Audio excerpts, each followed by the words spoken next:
जंगल में इबादत करती एक बूढ़ी औरत का किस्सा। मैं अपने घर की बालकनी में खड़ी थी।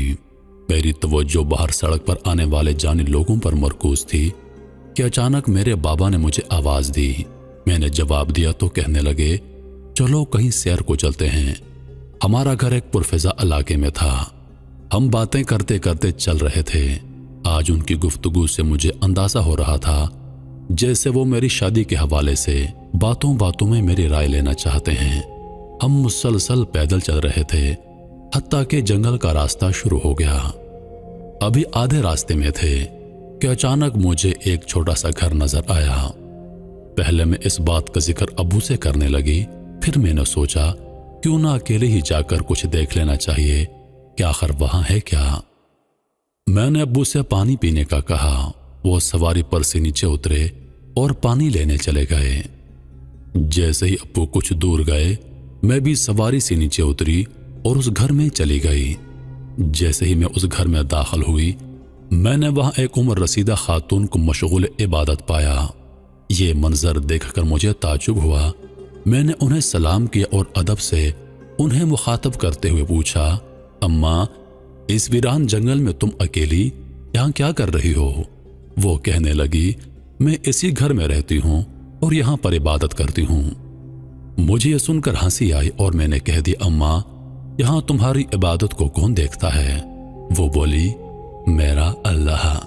मैं फिर हंसी और कहा, अम्मा, ये मजहब क्या चीज है? हम इंसान खुद सांस लेते हैं, अपने कदमों पर खुद चलते हैं, हत्ता कि अपना अच्छा और बुरा खुद सोचते हैं। यह सुनकर वो बूढ़ी औरत मुस्कुराई और कहने लगी, बेटी, हमें यह सब तौफीक अल्लाह की मदद से है। तुम मेरा मशवरा मानो और यहां से चली जाओ। अगर तुम यहां पर मर गई तो क्या तुमने सोचा है कि यहां तुम्हें दफनाने कौन आएगा? कहने लगी, मुझे दफनाने के लिए अल्लाह किसी नेक इंसान को भेजेगा जिससे नेक रास्ते की अकल आई होगी, लेकिन बहुत देर से। उनकी बातों में मुझे हैरानगी लगी। मैंने कहा, अच्छा अम्मा, एक बात तो बताओ, मैंने सुना है कि कुरान करीम में बड़ी ताकत है, इसमें हर मसले का हल पोशीता है, तो क्या तुम मुझे इसकी मदद से बता सकती हो कि मैं शादी कैसे इंसान से करूं? उसने कहा, तुम शादी एक ऐसे इंसान से करना जिसमें ये आदतें हों। एक ये कि वो अपने माँ बाप का फरमाबरदार हो। दूसरी निशानी, वो जब भी अपने घर में दाखिल हो तो दस्तक देकर आता हो। तीसरी निशानी ये कि वो 5 नमाजों का पाबंद हो। मैंने कहा, माँ, ये तो ठीक है, लेकिन इन सब कामों के परखने का क्या मतलब? वो बोली, जब तुम्हारी शादी हो जाएगी तो अपने शौहर के साथ आना, फिर मैं तुम्हें बताऊंगी। फिर मैं वहां से वापस आ गई। अब्बू हमारी सवारी के साथ पानी लिए मेरे मुंतजिर थे। मैंने इस सब वाक़े का उनसे कोई तज़किरा नहीं किया और उनके साथ दोबारा सवारी में बैठ गई और हम फिर सफर पर रवाना हो गए। रास्ते में अब्बू ने मुझसे निकाह के बारे में पूछा और मैंने हाँ में सर हिला दिया। अपनी रजामंदी से उनको आगाह कर दिया। अब्बू कहने लगे, उनका घर रास्ते में है, चलकर बात पक्की कर लेते हैं। फिर हम उनके घर की जानब रवाना हो गए। जब हम वहां पहुंचे तो क्या देखती हूँ, वो एक घर नुमा महल था। इतना बड़ा घर, कई नौकर। हम घर में जाकर एक कमरे में बैठ गए। कुछ देर में वो नौजवान आया जिसका मुझसे निकाह होना था। मैंने देखा कि वो अचानक ही अंदर आ गया। मजीद उसका नौकरों हत्ता कि अपनी माँ के साथ रवैया बहुत बदसलूकी वाला था और नमाज की भी उसे कोई फिक्र ना थी। मैंने उसी वक्त ना चाहते हुए भी अब्बू को यहाँ रिश्ता करने से इनकार कर दिया। अब्बू कहने लगे, इतने बड़े घर में तुम रिश्ता क्यों नहीं करना चाहती, जबकि इनकार की कोई वजह नहीं। मैंने कहा, अब्बू, अभी यहाँ से चलें, मैं आपको घर जाकर बताऊंगी। हम वहां से वापस आ गए। अगले रोज मेरी दोस्त शबाना के निकाह पर मुझे जाना था, लेकिन अचानक अब्बू की तबीयत खराब हो गई। मैंने उनसे कहा कि मैं यहाँ पर रुक जाती हूँ, लेकिन उन्होंने इसरार किया कि नहीं, करीबी ताल्लुकात की खुशी और गम में शामिल होना चाहिए। तुम अपनी छोटी बहन सना को साथ लो और चले जाओ। वैसे भी शबाना का वलद मेरा गहरा दोस्त है। हम दोनों रवाना हो गईं।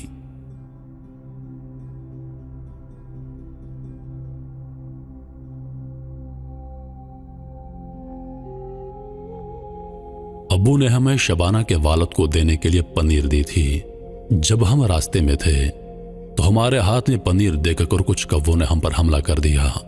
सना तेजी से करीबी घर में भाग गई। जब मैं उसके पीछे गई तो मैंने देखा वो एक खातून के पास बैठी थी जो उसे तसल्ली दे रही थी कि डरने की कोई बात नहीं, वो जंगली कौवे अभी चले जाएंगे। मैं भी कुछ देर में वहां बैठ गई। इतने में दरवाजे पर दस्तक हुई। उस औरत ने पूछा कौन है, तो बाहर शख्स ने जवाब दिया अम्मी मैं हूं। उन्होंने दरवाजा खोला। एक निहायत नूरानी सूरत वाला नौजवान अंदर दाखिल हुआ।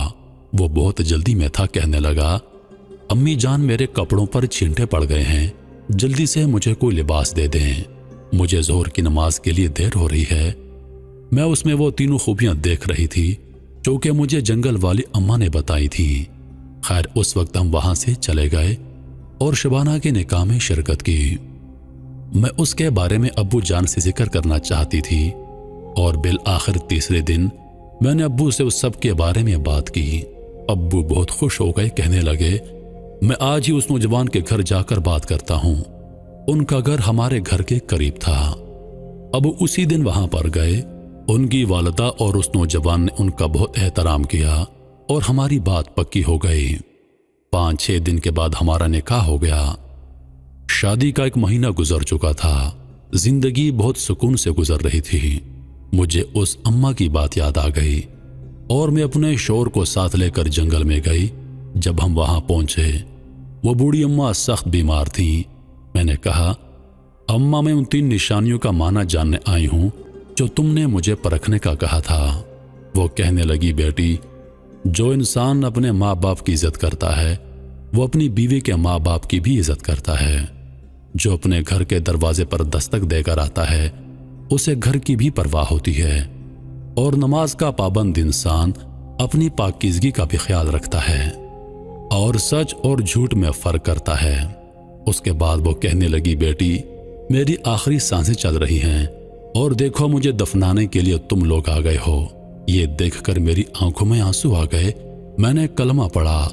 मेरा अल्लाह पर ईमान और मजबूत हो गया। उसके बाद वो नेक खातून इंतकाल कर गई। हमने उनका गुस्ल और तदफीन का इंतजाम कर लिया। उस दिन मुझे समझ में आ गया कि सच है सब कुछ अल्लाह की मर्जी से होता है, चाहे वो जंगल में से भी रास्ता निकाल दे।